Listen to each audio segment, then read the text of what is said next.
break, for the slave is our brother, and in his name all oppression shall cease. Sweet hymns of joy in grateful chorus raise we with all our hearts. We praise his holy name. Christ is the Lord. Then ever praise we. Noel, Noel,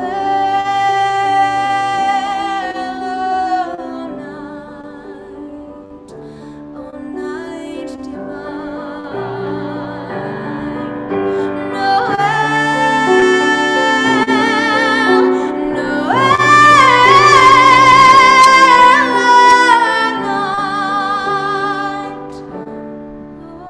night divine.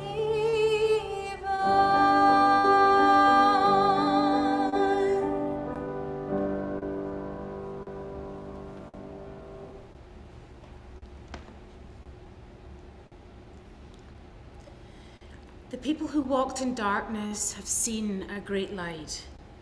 Those who lived in a land of deep darkness, on them light has shined. For unto us a child is born. Welcome to Christmas Eve services at First Parish Church of Groton. Welcome to the still point in the turning world. Welcome to the community that we create together on Christmas Eve every year. As we listen again to that ancient story about how love gets born into this world and how love can change everything. Our service tonight is wildly different than we had hoped it would be. And it is also the same. In the past 22 months, we have learned that our sanctuary is not limited to any room, but is something we create together. So we create it again tonight. If you're exhausted, may this hour be a time of rest. If you are worried and stressed, may the music calm you and bring you courage. If you are sad or grieving, may the warmth and strength of this community hold you for a little while and give you comfort. We gather tonight to light candles in the darkness. These candles are for you. They are for all who long for warmth and light and healing. They are for all who seek shelter anywhere in our world, and for all who yearn for peace. So welcome, one and all. I am Julie Andrews, a member of the Church's Welcoming All Committee.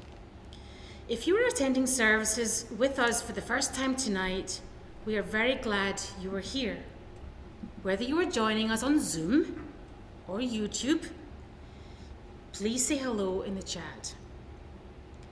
If you would like more information about First Parish or upcoming services, email us at welcome@uugroton.org. I have a couple of announcements. If you're with us on YouTube, there are no special instructions other than to turn your computer or phone volume up loud enough to hear well.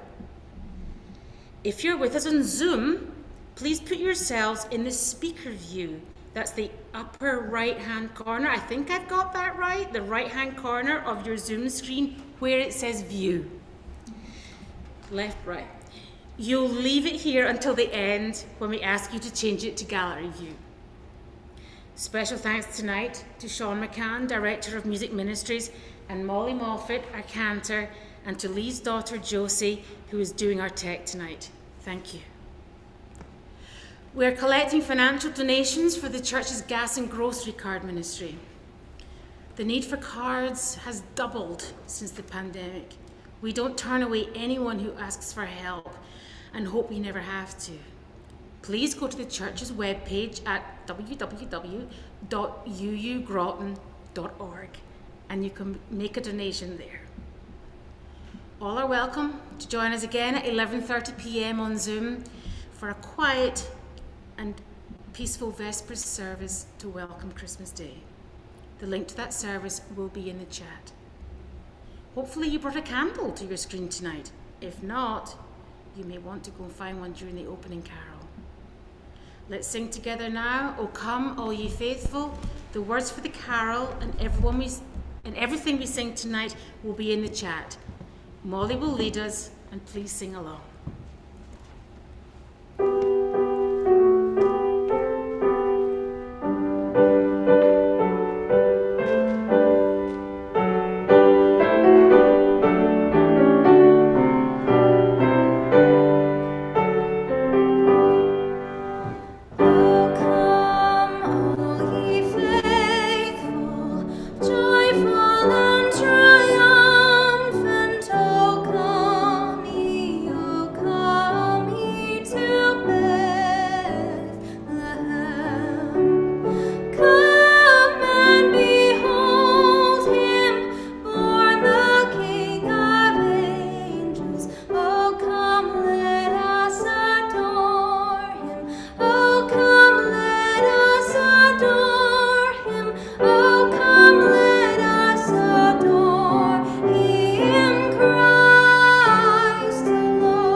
Good evening and Merry Christmas. We will light the chalice now, the symbol of our Unitarian Universalist faith, which proclaims the beautiful truth of the worth and dignity of every person. We welcome this night the birth of a child who became one of the world's great teachers of peace and of a radical turn things upside down love, a love which included everyone, and said those who are overlooked and unwanted are precious and beautiful and of value. We welcome this night the birth of hope, shining in each child who comes into this world every night. A child is born in every hour and every place on the planet. Hannah Tellier, who was a child in this congregation, has words for the chalice lighting tonight.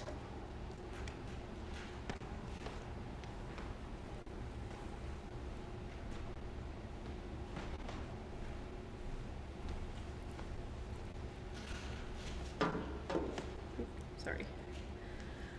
Good evening and Merry Christmas. So, past few years have been a pretty wild ride, I think, for all of us. We've been quarantined, away from our friends, our families, shut out, and most of all, just lonely. We live in a world of billions of people, and yet we still feel alone. In the past 3 years, I have traveled to 3 native reservations, 7 countries, and 27 different states. What I learned from these travels was there's always an open door. Before my travels, I was unsure. I was unsure if I would be welcomed in a country I've never been, with a language that I don't speak, and people that I've never met. But when I went to Belgium, the door was opened to me by a family friend. In Spain, the door was opened by my family. And in every single state, the door was opened by friends, family, and strangers. Strangers who offered us a place to stay as we passed through. Strangers who became family, and strangers who became friends. In the Navajo Nation, I was welcomed in with open arms. I was taught some of their traditions. I was taught their language. I participated in their celebrations.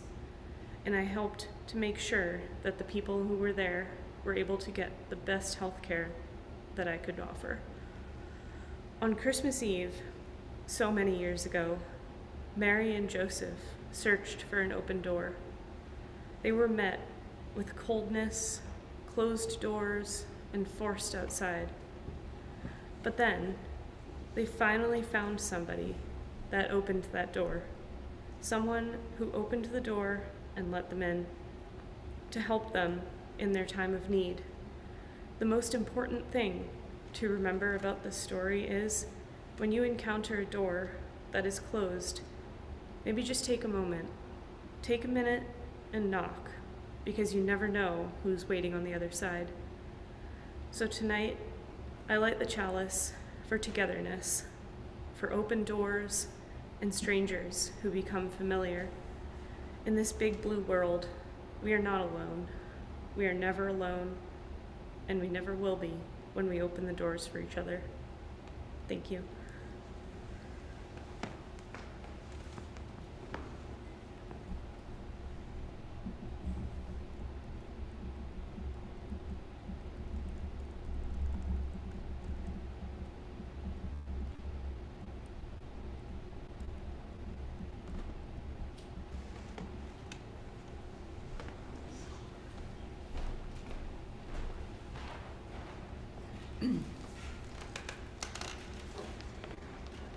Tonight, the candles on the Advent wreath are white instead of purple and pink, because Advent ends with the birth of Jesus.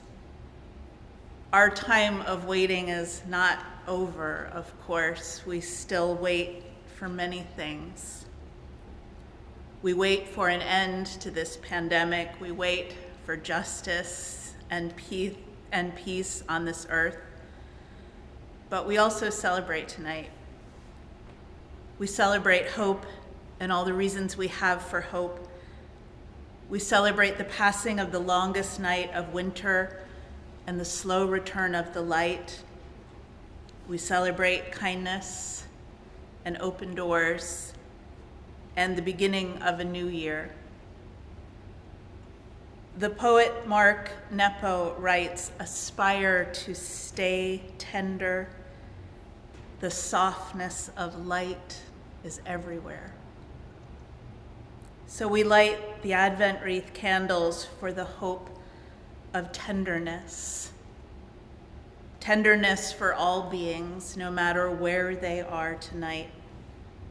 And to help us remember that the softness of light is everywhere, including inside of each one of us.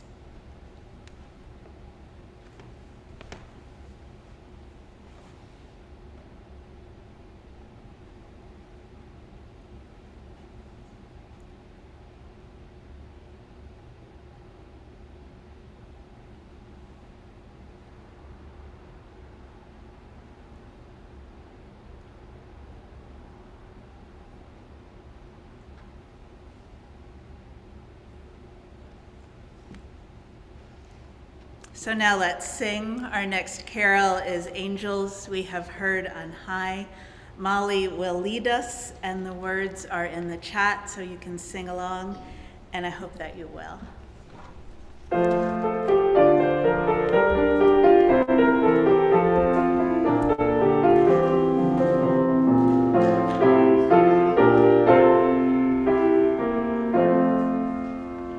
Angels we have heard on high, sweetly singing o'er the plains, and the mountains in reply echo back their joyous strains. Gloria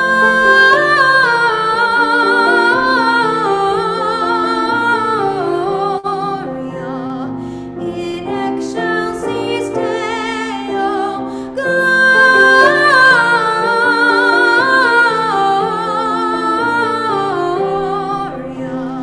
in excelsis Deo.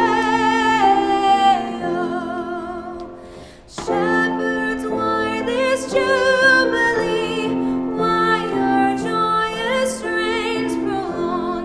Say, what may the tidings be which inspire your heavenly song? Gloria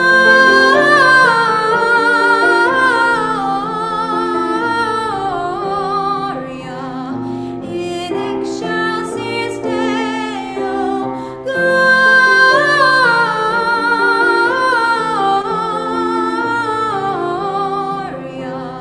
in excelsis Deo.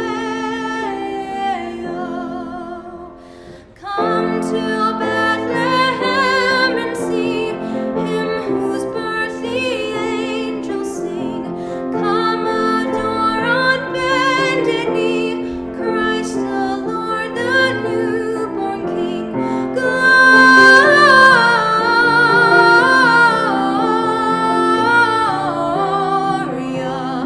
in excelsis Deo. Gloria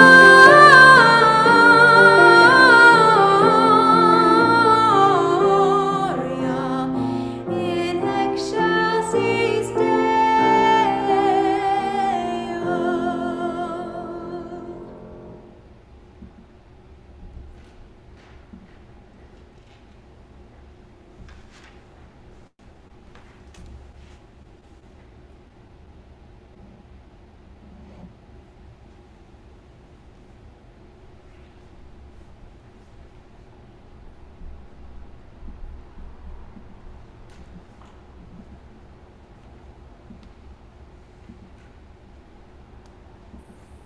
Thank you.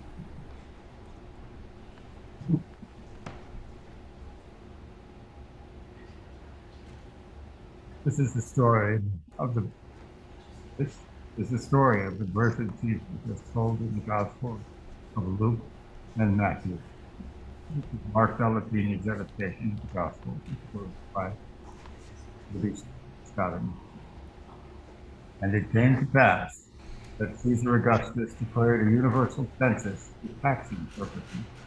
This was the first of its kind, the one taken while Quirinius was prefect over all of Syria. Travelers had to return to their own hometowns in order to be properly counted. So Joseph left Galilee, city of Nazareth to be exact, and traveled south, region of Judea. With him was Mary, the fiancée, who received his birth at Bethlehem. And thus it was, that while they were in Bethlehem, Mary delivered her firstborn child, and wrapped him up tight, according to custom. And they had to use language and chalice, the baby's first crib, since they could find no better place.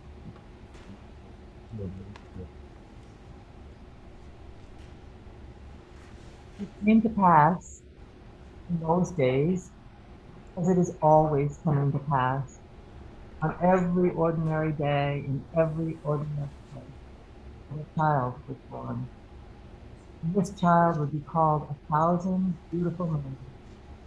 Every word there is Latin. Every word there is love. Every word there is. Nearby, shepherds were keeping watch over their flocks by night. Suddenly an angel came to them. A majestic light shone all around them. They were terrified. But the divine messenger said to them, "Don't be afraid.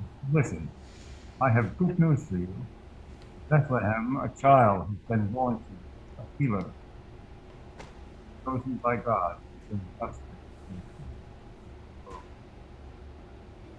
This is how you will recognize him. Cover on one table, all wrapped up tight, lying in a cattle field." Suddenly, the messenger was surrounded by a whole choir, guys singing these words, "True glory of God among all the people." Then the choir vanished. The shepherds were amazed. Hurried to Bethlehem. There they found Mary and Joseph, baby.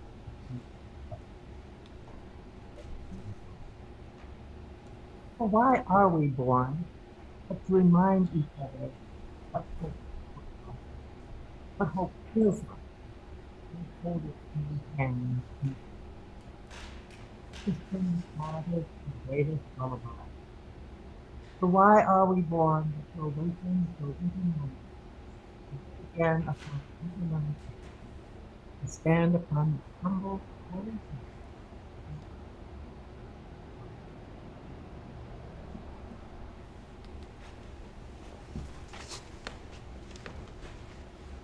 Thank you so much, Pamela and Charles. This reading is from Teresa Soto. It doesn't seem like much. One emperor, one mandate, one census, 2 young people traveling. A young woman pregnant and feeling every bump on the road, every vertebrae of the laden donkey. And arriving at their destination late in the purple night, lit by one bright star and so many cold shoulders. "No," they said, "no room here." Not good news for someone so near. And what about the backache and the contractions so near to giving birth? And sometimes that moment is exalted as the advent arrival of the liberator. But the truth is that dullness of heart, that flatness of courage is the same as the no, as the cold shoulders, the rolling eyes, and doors blithely thrown shut.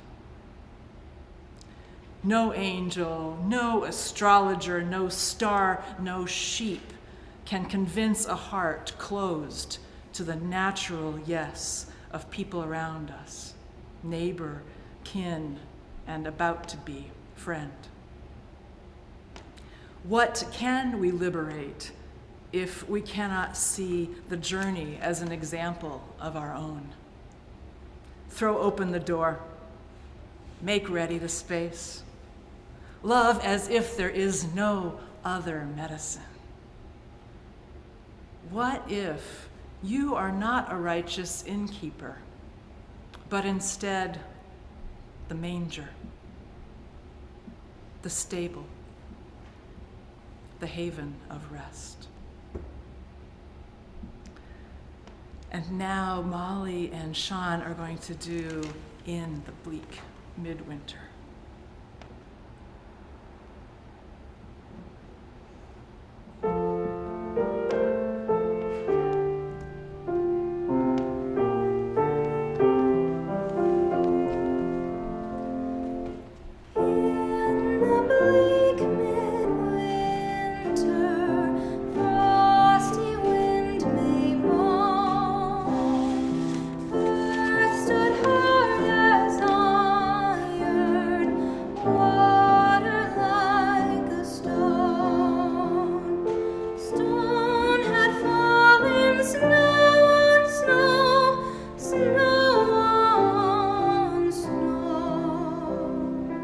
In the bleak midwinter,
Beloveds, the world right now is not what we hoped for.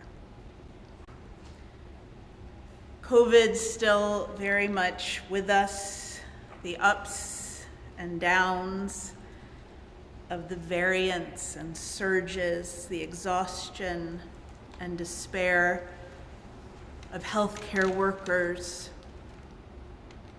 the anger at the needless suffering, the endless recalculations of what is safe enough,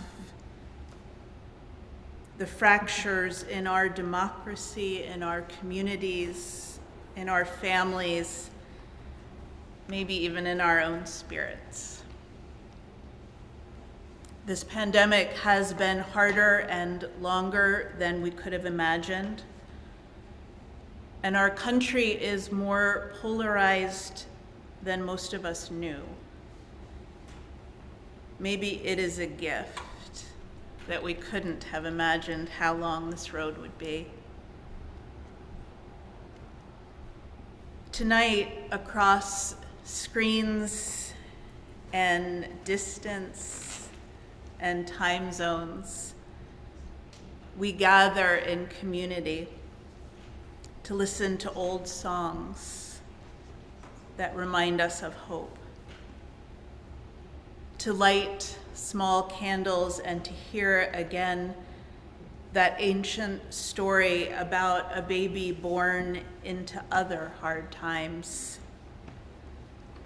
And the Christmas story begins with its own very long road. Mary and Joseph had to travel from Mary's home village, Galilee, to the town of Nazareth in order to be counted for the census. They had to go there because Nazareth was where Mary's new husband had been born. Such was the way of things. One of the many things the Bible doesn't tell us is how or why Joseph had ended up in Nazareth, 80 miles away, at a time when most people were born and lived and died in the same place. 80 miles is a long way to walk anytime, but at the very end of a pregnancy, can you even imagine it? As Teresa Ninan Soto puts it, a young woman, pregnant and feeling every bump on the road, every vertebra of the laden donkey. I am guessing it was not what Mary hoped for. Nor Joseph, for that matter, who had been told in a dream to marry this young woman who was already pregnant against all customs and traditions, or the shepherds, terrified by visions appearing in a pitch dark sky, telling them to go to Bethlehem and find a baby. And then when that baby is still an infant, Mary and Joseph have to run away with him into Egypt in order to save him from the murderous intentions of the ruler Herod, who wants to kill his potential rival. And just so we can imagine it, the shortest route between Bethlehem and the Egyptian border is 423 miles. Another very long road, this time with a baby. But the baby lived, and the baby grew up to become a healer, a teacher, a reformer, who preached a message about compassionate, inclusive, and unlimited love, especially for the people who his society and culture, so much like our own, did not value. The vulnerable and the outcast, the ones who live on street corners and wait at closed borders, the one who give birth and nurture their children in impossible odds in refugee camps and shelters. The message that Jesus grew up to teach was so radical that it did eventually get him killed. But it was also so radically beautiful that we're still trying to learn it and practice it. And the heart of that message is this: there is love in this universe. And some of it is unconditional, and some of it is for us, for every one of us, no matter who we are.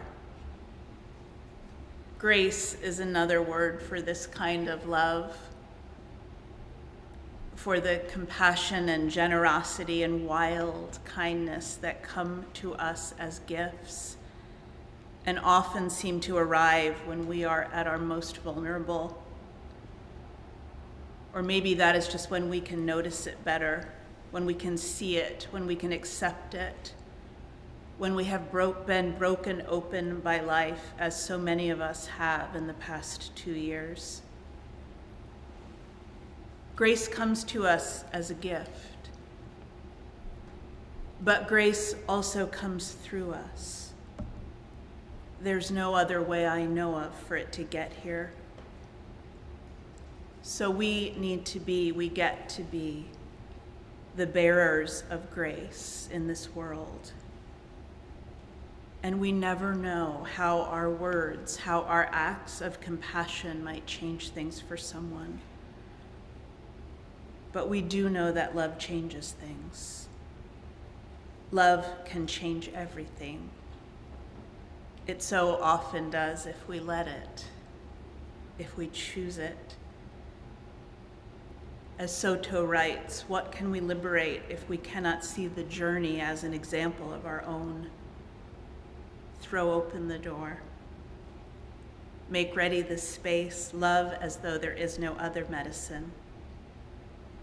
What if you are not a righteous innkeeper, but instead the manger, the stable, the place of rest?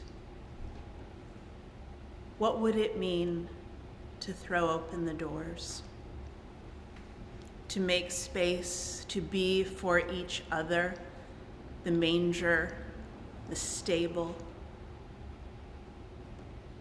Jesus said, there is no one outside the circle of tenderness, including us. There is no one outside the circle of welcome.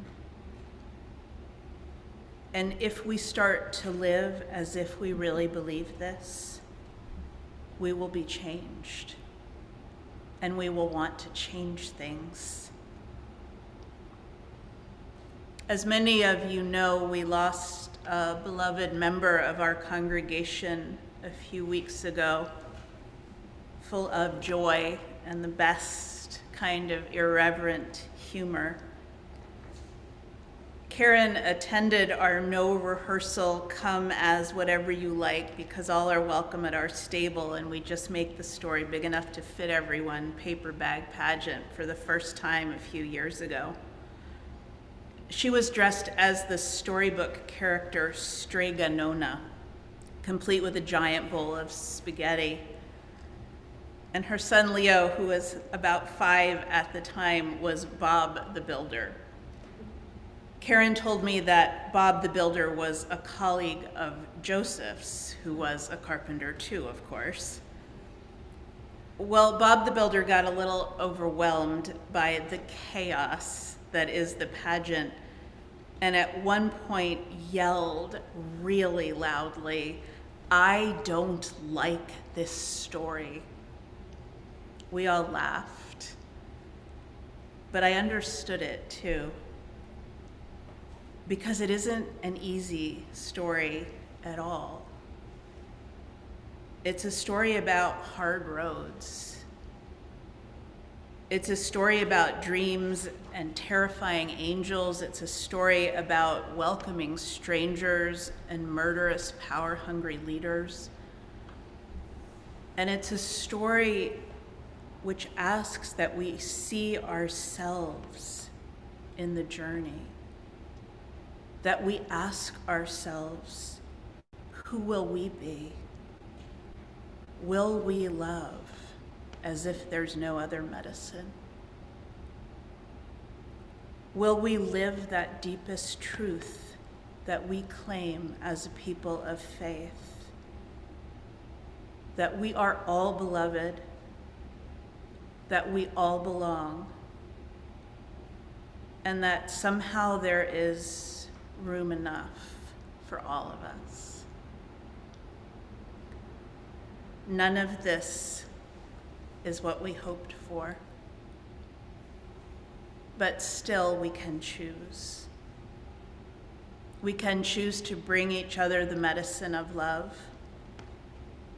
Still we can choose to light small candles in the darkness at the end of this difficult, complicated year and declare that grace is real and there is still reason to hope. We can choose to be as tender as we possibly can with ourselves and with each other.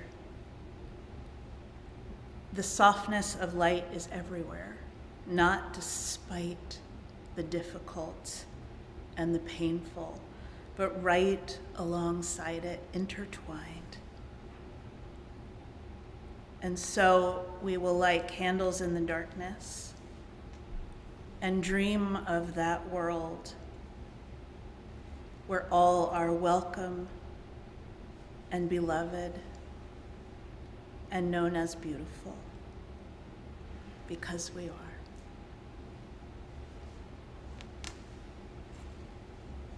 So in just a moment, we'll ask all of you to light your candle and to turn down the lights in your room. It needs to be dark enough so that we can all see the candlelight, but not so dark that you can't get back to your computer safely. And then we will sing Silent Night together, softly and gently. We'll put the words in the chat, and Molly will lead us in the singing. And after we sing the 3 verses, we'll hum one final verse, very gently and softly. And during that time of soft humming, that is when I will ask those of you attending on Zoom to please turn on your camera if you haven't.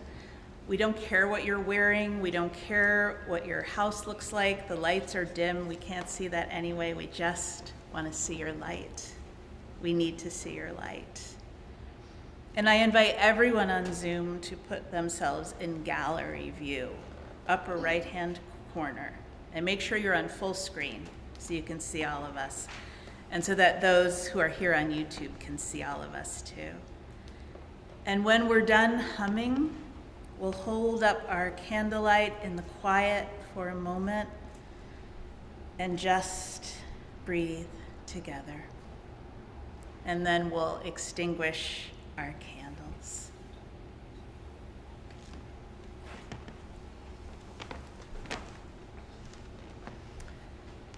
And so we gather on this tender, hopeful night to light candles in the darkness. Each one of us is a light, and we're strongest when we help one another, when we shine together, when we share light with those who don't have enough, and when we do share our light, even here, even now, may that light give us strength and so much hope. So let's sing together Silent Night. I actually think I'm maybe leading this one. The words will be in the chat. Thank you, Joes. And as Elea said, turn down your lights so everybody can see your candlelight. And Josie, if you remove spotlight, then that should go to YouTube that way. There we go. All right. So do you want to start candles before I start singing? Or? Should I candle too? You could do that if you want.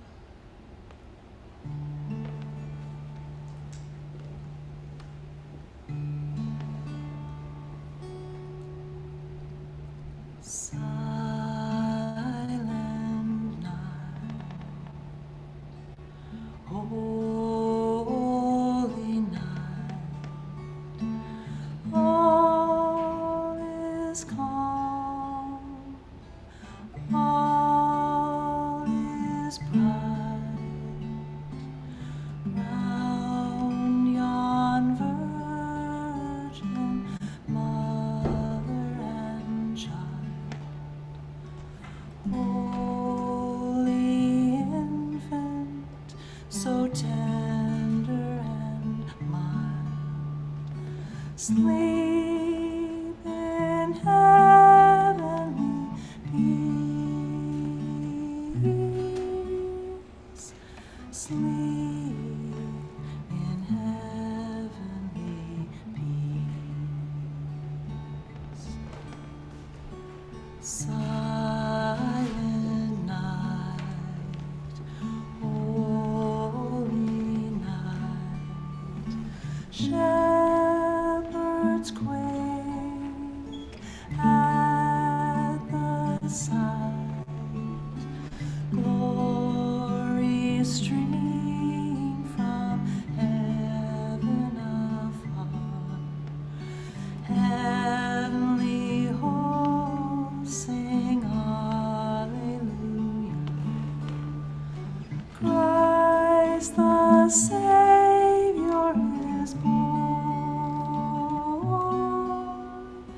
Christ the Savior is born. The worship leader should join us. Silent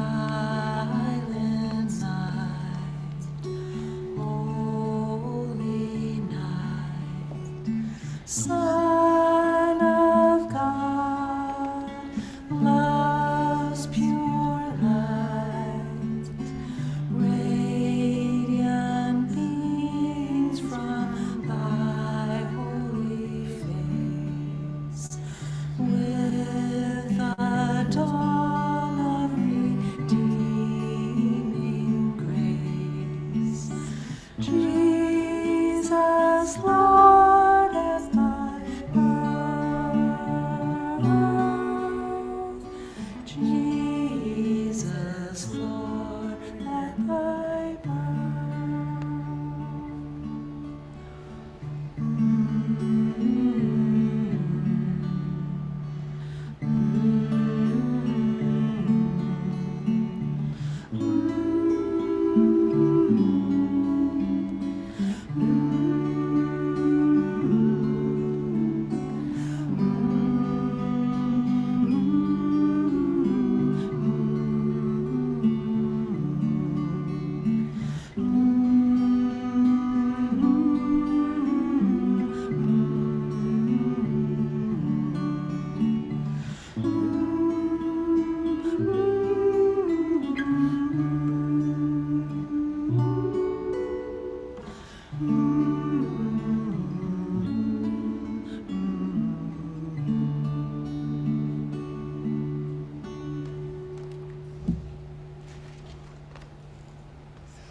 Everybody's looking at each other.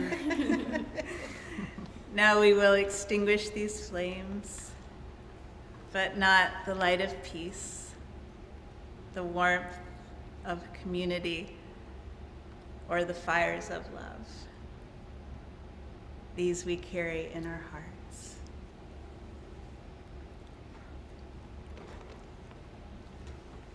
Our closing hymn is Joy to the World. The words are in the chat, and I invite those who are here on Zoom to stay in gallery view so that we can see one another's faces and sing together.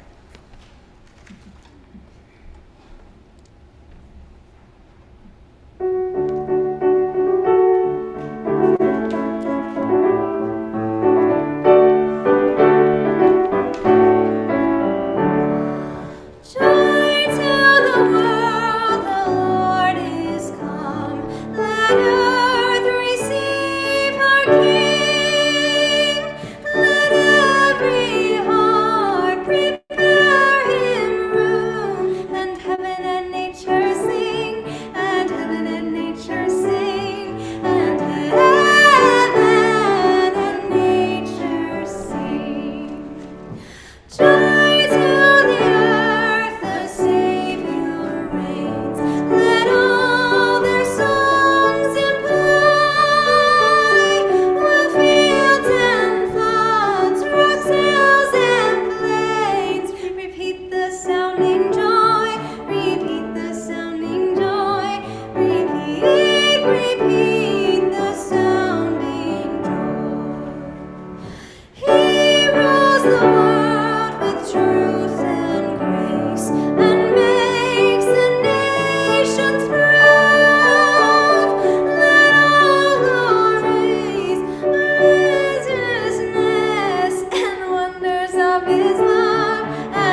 many thanks to Molly for such beautiful song leading. So will you put one hand on your heart and with the other reach out and know that we are connected. We are woven together with strong and sturdy threads of love. Go in peace, beloveds. You are the blessing in this world. Merry Christmas. Merry Christmas.